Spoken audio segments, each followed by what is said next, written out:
इसमें कोई दो राय नहीं है कि हम स्वास्थ्य संबंधी सेवाओं के लिए जम्मू कश्मीर में आमतौर पर लोग सरकारी संस्थानों पर निर्भर करते हैं। और इसमें भी कोई दो राय नहीं है कि हमारे जो सरकारी संस्थान हैं, खासकर अगर हम गवर्नमेंट मेडिकल कॉलेजेस की बात करें, और उन पर मरीजों का दबाव काफ़ी ज़्यादा है। और खासकर आयुष्मान भारत की इस योजना के बाद जो मरीज़ हैं, उनकी तीमारदार हैं, उनकी एक्सपेक्टेशन भी बढ़ती नज़र आ रही है। लेकिन सबके बीच पिछले काफ़ी समय से, ना केवल जम्मू कश्मीर बल्कि उसके बाहर भी कहीं ना कहीं पेशेंट, उनके अटेंडेंट्स और डॉक्टर्स के बीच जो कॉन्फ्लिक्ट है वो होता नज़र आ रहा है। और कई बार आपस में बड़े बड़े हमले या फिर स्कफल्स नज़र आ रहे हैं। और जम्मू कश्मीर की अगर बात करें तो अभी हाल ही में एक मरीज़ की मौत, उसके बाद उसकी बेटी और डॉक्टर के बीच, लेडी डॉक्टर के बीच जो स्कफल हुई है, सोशल मीडिया पर वो तस्वीरें वायरल हो चुकी हैं। और ये पहला मौका नहीं है कि इस तरह की स्कफल देखने को मिली है।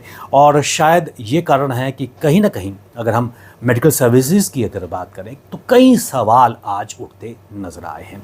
कई एस्पेक्ट्स इस तरह की कहानियों के निकल कर सामने आ रहे हैं, क्योंकि कई ऐसे भी कारण हैं कि जिसका खुलासा जाने माने सामाजिक कार्यकर्ता सरदार बलविंदर सिंह ने भी किया कि क्या कारण है कि जम्मू संभाग या फिर कश्मीर संभाग की अगर बात करें तो जहां पर गवर्नमेंट मेडिकल कॉलेजेस का जाल बनता नज़र आ रहा है, लेकिन उसके बावजूद भी वहां से रेफरल जम्मू मेडिकल कॉलेज में क्यों भेजा जा रहा है, यह अपनी तरह के कई सवाल भी खड़े करता है। क्योंकि अगर गवर्नमेंट मेडिकल कॉलेजेस की जो स्थापना की गई है तो वहाँ पर न केवल इंफ्रास्ट्रक्चर बल्कि ह्यूमन रिसोर्सेज जो बेहतरीन डॉक्टर्स की शक्ल में सामने आ रहा है, तो ये सवाल खड़ा होना लाजमी है कि क्यों वहाँ से referral government medical college Jammu की तरफ किया जा रहा है। और यही कारण है कि गवर्नमेंट मेडिकल कॉलेज जम्मू में जो एक लिमिटेड स्टाफ पे काम कर रही है, जब बाहर से रेफरल आएगा तो निश्चित तौर पर वो डॉक्टर्स भी ओवरलोड होंगे।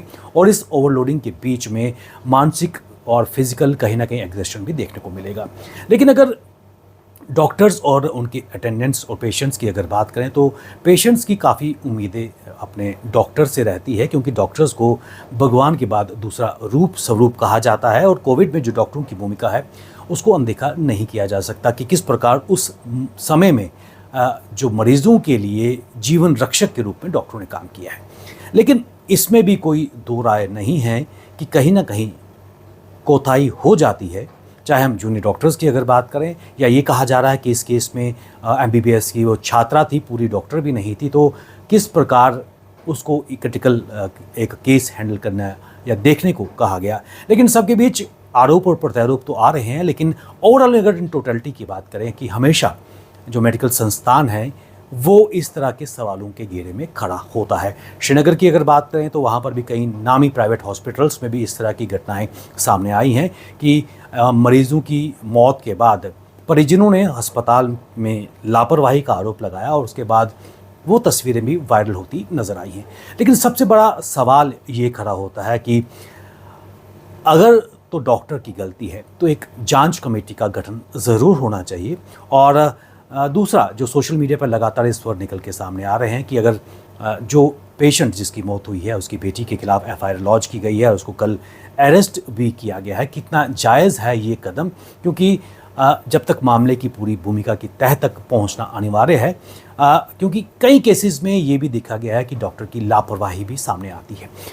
इसमें कोई दो राय नहीं है कि एक सिक्के के दो पहलू हैं और दोनों पहलुओं को अच्छी तरह से देखने की आवश्यकता है। एक ह्यूमन एंगल भी है, क्योंकि जिस अटेंडेंट का परिवार का कोई सदस्य खो जाता है, उसकी मौत हो जाती है अस्पताल में, निश्चित तौर पर एक मानसिक सदमा, एक शॉक उसको लगना लाजमी है। और उसके बाद उस शॉक में कुछ रिएक्शंस भी होती हैं। लेकिन ऐसे में जो बाकी तीमारदार अटेंडेंट साथ में होते हैं उनकी भी कहीं ना कहीं भूमिका होती है, क्योंकि कोई भी अपने परिजन को खोना नहीं चाहता है। लेकिन सबके बीच बड़ा प्रश्न ये है कि हमारी जो स्वास्थ्य संबंधी सेवाएं हैं, क्या उसका कद स्तर बढ़ाने की आवश्यकता है? क्या क्रिटिकल केसेस हैं उनको बेहतर ढंग से हैंडल किया जा सकता था, ताकि जो कोलेटरल डैमेज, किसी परिवार के एक सदस्य की जो मौत हुई है उससे उसको बचाया जा सकता था? सही समय पर सही ट्रीटमेंट और उसके साथ साथ एक पॉजिटिव एटीट्यूड के साथ अगर डॉक्टर्स अपनी ड्यूटी का निर्वाह करें तो निश्चित तौर पर एक बड़ा परिवर्तन भी हो सकता है। दूसरी तरफ ये भी कहा जा रहा है कि जो एक बड़ी भीड़ एक पेशेंट्स के साथ वहाँ पर चाहे हम गवर्नमेंट इदारों में आती है अपने ट्रीटमेंट के लिए, क्या उसको भी कम करने की आवश्यकता है?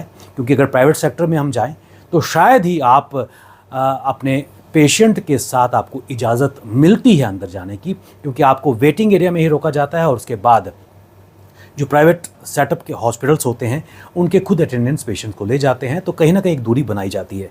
क्या वैसा ही एक सेटअप को अडॉप्ट करने की आवश्यकता हमारे जो मेडिकल कॉलेजेस या फिर अस्पताल्स हैं वहाँ पर भी अडॉप्ट करने की आवश्यकता है, ताकि बेहतर तरीके से जो इलाज है उसको किया जा सके और इस तरह के कॉन्फ्लिक्ट को भी टाला जा सके। अपने अपने कई सवाल इस तरह के इंसिडेंट्स क्रिएट करते हैं। सवाल हमेशा होते हैं क्योंकि इससे पहले भी कुछ दिन पहले भी ऐसी ही तस्वीर गवर्नमेंट मेडिकल कॉलेज में देखने को मिली और ये तस्वीरें लगातार सोशल मीडिया पे जम्मू के विभिन्न अस्पतालों में, जम्मू संभाग के विभिन्न अस्पतालों में देखने को मिलती है, जहां पर इलाज ना मिलने के कारण किसी न किसी की मौत होती है और उसके बाद परिजन डॉक्टर पर लापरवाही का, नेग्लिजेंस का या सही ट्रीटमेंट ना सही समय पर ना देने का आरोप लगाते हैं। तो क्या उन कीमती जानों को बचाया जा सकता था, या ऐसे कोई इकदाम होने चाहिए कि कहीं ना कहीं अगर डॉक्टर की लापरवाही है तो उसके खिलाफ भी कार्रवाई होनी चाहिए? तो इस सिस्टम को तभी चलाया जा सकता है जब एक अकाउंटेबिलिटी तय की जा सके, ताकि जाकर न केवल मेडिकल बल्कि उसके साथ साथ जो हमारे सिस्टम में बाकी सर्विसेज हैं उनका मयार, उनका लेवल भी बढ़ाया जा सके। कमेंट बॉक्स में अपनी आप राय लिखिए और बने रहिए हमारे साथ। हमें दीजिए इजाज़त। नमस्कार।